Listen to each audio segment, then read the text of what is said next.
there's a lot of places you can already look for the data. Hopefully, your 3PL, or if you're self-fulfilling, your WMS has the data, and is having it in real time, so you can look back on maybe historical of when there were peak sales, or you had a coupon code, or I don't know, sometimes people do like Prime Day sales as well, or like people go from Prime to your website. So just different ways that you can look at data to see how have we done this in the past, and like were we able to keep up with the demand?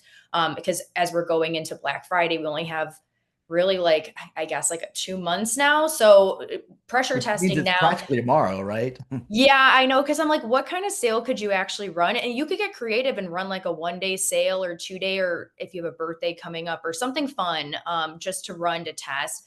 Because I know sometimes it's not feasible to hold all of your orders to fulfill at once to pressure test, because you want to make sure you're still getting them out in a timely manner.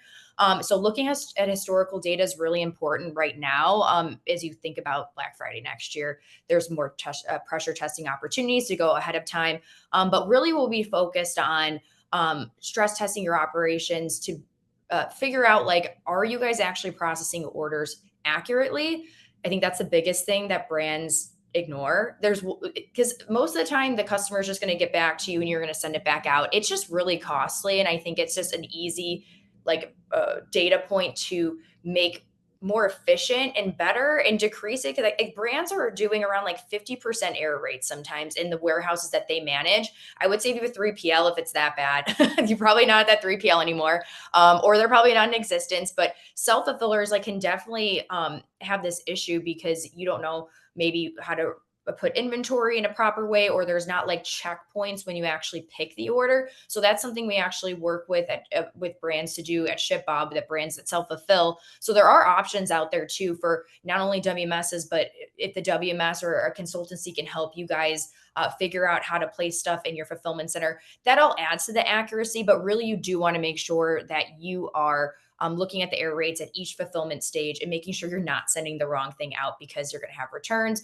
during the holiday season. People aren't going to like that.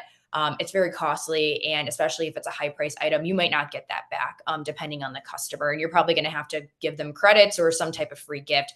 So it's just better just to make sure that you're pushing out the right order. And that's the thing I see the most is it's the incorrect product, which is actually kind of crazy. So first that speed, time to fulfillment, under surge volume as well. And most 3PLs in their warehouse management system, if you use a 3PL or if you use your own warehouse management system, will have the service level agreement, as well as like what was the goal, as well as like what we actually hit. So speed and time to fulfillment is very important, especially if you have cutoffs. Like I think ours is like 2 to 3